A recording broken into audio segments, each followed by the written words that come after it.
O maior roubo da história do Paraguai, planejado, executado com eficiência militar por criminosos brasileiros. Você vai ver agora todos os detalhes dessa operação com imagens das câmeras de segurança. Essa é a nossa reportagem da semana. Rajadas de tiros. Criminosos fortemente armados. E uma população aterrorizada. Ellos estaban escuchando los tiroteos fuertísimos y nosotros que estamos viviendo acá era de terror. Cenas do maior roubo da história do Paraguai.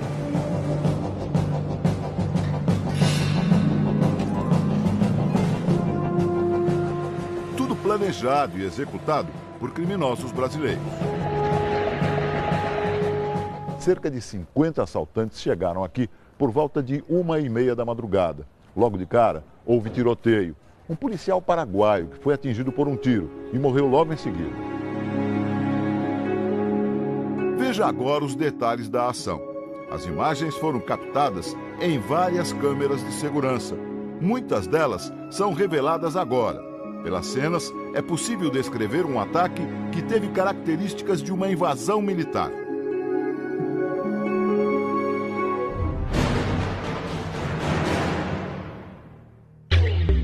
Os assaltantes invadiram a sede dessa transportadora de valores em Ciudad del Este, no Paraguai, no último dia 24, segunda-feira. O prédio fica a 4 quilômetros da Ponte da Amizade, na fronteira entre o Paraguai e Foz do Iguaçu, no Paraná. No começo da madrugada, a quadrilha incendiou vários carros na região. O objetivo era formar barricadas para dificultar o acesso e, ao mesmo tempo, desviar a atenção da polícia. 10 minutos antes do assalto, uma viatura policial passa em frente à empresa. Aparentemente, a rua está tranquila. É 1h28 da madrugada quando 3 carros de luxo e um pequeno caminhão se aproximam da sede da transportadora. Esta outra imagem mostra um ângulo diferente. A tela apresenta frases em um idioma asiático, por causa das configurações do dispositivo. Observe que 2 homens conversam do outro lado da rua. Quando a quadrilha chega, um deles foge imediatamente. O outro se aproxima dos veículos, mas quando vê os criminosos, também se assusta e corre. Em seguida, um dos assaltantes aparece no vídeo. Ele está armado. Pela posição, parece fazer a segurança do local. Poucos minutos depois, um motoqueiro se aproxima e é abordado pelo criminoso. Os dois conversam por alguns segundos e o motoqueiro vai embora. Na sequência, chega um carro. Novamente, o bandido entra em estado de alerta. O motorista diminui a velocidade e passa reto. O caminhão também deixa o local. Outros 2 homens se aproximam e os 3 seguem com a Honda. A tecnologia usada inclui também armas com mira a laser. Um dos assaltantes atravessa a rua e se aproxima bem da câmera. Ele está armado com um fuzil, usa uma máscara para esconder o rosto e um colete à prova de balas. Um carro se aproxima rapidamente. O assaltante se esconde atrás de um poste com a arma em punho. O motorista passa. Nesse momento acontece uma explosão. Os 3 continuam a ronda. Um deles chega a se encostar em um carro e cruzar as pernas enquanto aguarda o fim do assalto. 1h54. É registrada outra explosão. A câmera cai. Nesse circuito explosivo é possível ver que a quadrilha usou os veículos para formar uma barreira e impedir a aproximação dos policiais. As explosões provocam várias nuvens de fumaça. Em seguida, um caminhão se aproxima. Os bandidos colocam uma estrutura na parede da empresa. São pelo menos 7 homens na operação. Segundo especialistas consultados por nossa reportagem, seria uma espécie de grade com explosivos. O mesmo mecanismo usado em outros assaltos do Brasil. As imagens mostram que eles agem sem pressa e com habilidade. Tudo aconteceu em cerca de 3 horas. Segundo a polícia, a quadrilha usou 7 veículos de luxo, blindados, além de metralhadoras de combate antiaéreo, fuzis e granadas, e 6 bombas para ultrapassar as paredes blindadas do edifício. Aqui dá para a gente perceber bem a potência dos explosivos utilizados pelos assaltantes. Dá uma olhada aqui. Veja só. Aqui, uma grade de ferro. Mais para dentro ainda tem uma parede de concreto, que também foi derrubada. Quer dizer, abriram um rombo aqui e aqui eles conseguiram então entrar dentro da empresa. Os assaltantes carregaram vários malotes de dinheiro. Na segunda-feira, a polícia falou em 40 milhões de dólares, mais de 120 milhões de reais. Já na quinta, a empresa informou um valor menor, 11 milhões e 800 mil dólares, cerca de 45 milhões de reais. Na realidade, a investigação sobre o valor total do roubo continua. As explosões danificaram também casas e lojas da região. Angelina e Alejandro moram bem em frente ao local do assalto. Eles se preparavam para dormir quando tudo aconteceu. A aposentada conta que os criminosos estavam vestidos como militares e falavam português. Ela correu para alertar o marido. Rápido, bajate, vamos a bajarnos porque hay asalto a la empresa Prosegur. Y ahí ya hubo la explosión, la primera explosión. Os bandidos invadiram a casa de seu Alejandro e se posicionaram sobre o telhado, de onde atiravam em direção à transportadora. Enquanto isso, os comparsas preparavam os explosivos na frente da empresa. Seu Alejandro calcula 6 explosões.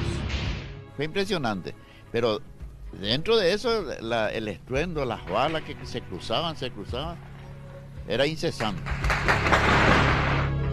A força dos explosivos afetou muito a casa deles. Quase todos os vidros de portas e de janelas foram quebrados. As bombas também assustaram as crianças que moram nesse abrigo. Empezaron a llorar porque ya la desesperación, la casa empezaba a temblar y los vidrios se rompían. Nosotros pensábamos en un momento que la casa se iba a venir abajo. Na fuga, os assaltantes incendiaram 15 veículos, carros que eles mesmos trouxeram para a ação.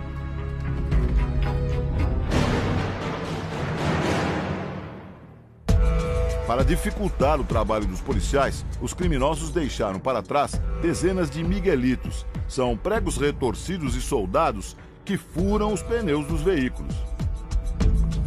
Para voltar ao Brasil, a Ponte da Amizade é a melhor opção para quem sai de Ciudad del Este e vem para Foz do Iguaçu. Mas também de madrugada, o local é vigiado de um lado e de outro. Por isso, foi evitado. Uma parte dos assaltantes pode ter seguido a direção da cidade de Presidente Franco e entrado na Argentina. Outra alternativa seria atravessar de barco esse imenso lago, o Lago da Usina de Itaipu. Mais de 20 assaltantes fizeram esse trajeto. Foram parar do lado de lá, no Brasil, no município de Itaipulândia. O Lago de Itaipu é uma das principais rotas de fuga para traficantes e contrabandistas que tentam atravessar a fronteira ilegalmente. Já do lado brasileiro, eles foram surpreendidos pela polícia e houve troca de tiros. Mas os primeiros policiais que encontraram a quadrilha ficaram acuados e recuaram. Eu e o Zit estamos escondidos no mato aqui, copiado. Estamos com restrição de munição. Os caras estavam em muitos. Vários assaltantes avançaram na direção de Cascavel, aqui no Paraná, bem no meio do caminho. Nessa área aqui, de São Miguel do Iguaçu, houve novos confrontos. Desta vez, com policiamento reforçado. 3 assaltantes morreram e 2 ficaram feridos. Assustados, muitos moradores gravaram a confusão. Alguns apontam que direção a polícia deve tomar. Nas casas mais próximas, a marca da troca de tiros. Tiro aqui. Atravessou e foi lá. Do outro lado. Após o primeiro tiroteio, houve outro, né? Daí tinha bastante gente no local. Lá na BR. Para esse delegado da Polícia Federal, o local ainda não está seguro. Ele acredita que alguns assaltantes ainda estejam escondidos na região. Eles não conhecem muito bem a região. Então começaram a tentar fugir das mais variadas formas em pequenos grupos. Então nós continuamos com essas varreduras nessas regiões de mata que podem estar servindo de abrigo para os assaltantes. Até agora, 15 pessoas foram presas, mas 5 já foram soltas por falta de provas. Este é Alcides Pereira da Silva, de 42 anos, conhecido como Magrão. Ele é considerado pela polícia como um dos líderes do grupo e foi preso quando seguia de ônibus de Cascavel a Curitiba. E dentro desse ônibus havia um rapaz, sujo de barro, com a roupa rasgada, ferido nas mãos e sem qualquer tipo de bagagem. Ele estava com um RG que ele não sabia os dados exatamente, então tem alguma coisa esquisita. A polícia já recuperou o equivalente a quase 4 milhões de reais, apenas uma pequena parcela do total que foi roubado. Entre as armas, foram resgatados uma metralhadora .50 e vários fuzis de mira a laser. Para o secretário de Segurança Pública do Paraná, ainda há muito o que investigar. Existe uma gama grande ainda de eventuais suspeitos. Não há que se dizer que só existe uma rota de fuga, pode haver outras rotas de fuga. Então é necessário manter esse reforço aqui na região.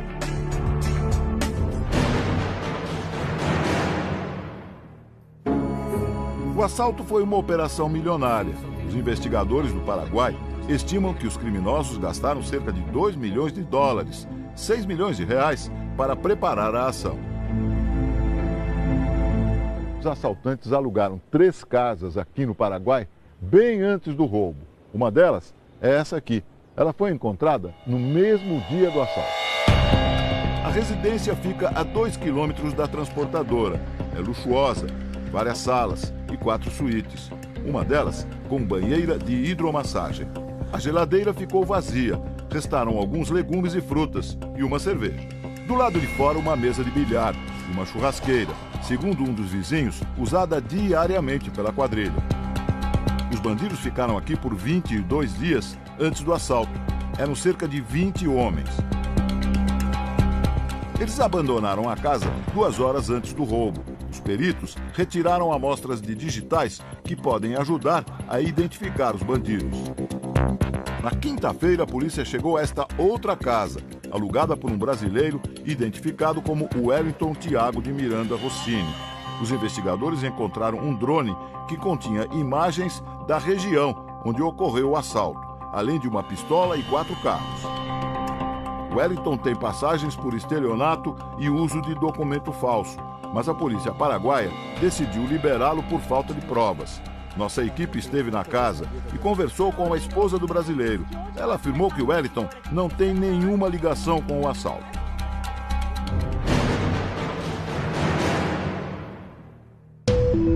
O armamento pesado e o planejamento minucioso logo levaram os investigadores paraguaios a atribuir o assalto milionário à facção criminosa que nasceu nos presídios de São Paulo.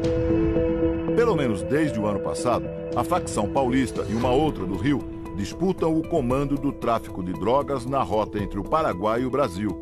Em junho do ano passado, Jorge Rafati, apontado como o chefe do crime no país vizinho, foi assassinado por criminosos rivais na cidade de Pedro Juan Caballero, também na fronteira com o Brasil. Ataques à transportadora de valores são um meio encontrado pelo crime para levantar recursos. O assalto no Paraguai lembra outras ações recentes no Brasil, todas ligadas ao crime organizado. Para que você execute uma ação dessa, você precisa de um planejamento prévio, você precisa de equipamentos, gente capacitada. Eu duvido muito que você possa ter vários grupos diferentes executando este tipo de ação, dessa magnitude, de maneira completamente desassociada. É extremamente improvável.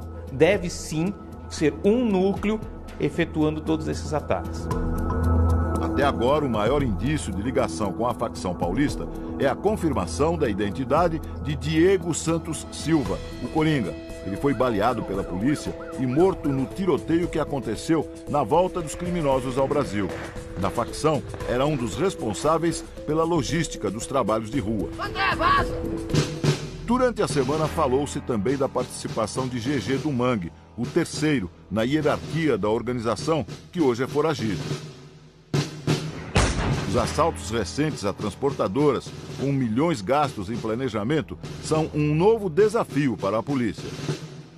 Você tem que ter política pública que privilegie trabalhos de inteligência e trabalhos de tecnologia, meios econômicos para que as equipes possam permanecer fazer esse trabalho. Você tem que ter ali uma quantidade suficiente de policiais, equipamentos, condições financeiras para atuar, porque senão você nunca vai conseguir trazer isso para níveis, vamos dizer assim, aceitáveis.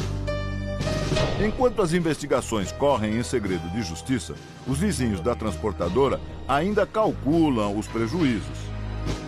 Alejandro e Angelina já começaram a consertar os estragos, mas ainda vão levar muito tempo para superar as horas de pânico que passaram na última segunda-feira. Una amargura tremenda. Y al final de cuentas dijimos y concordamos todo, lo que pasó, lo que está destruido es material, porque destruir la vida ya es imposible de reparar.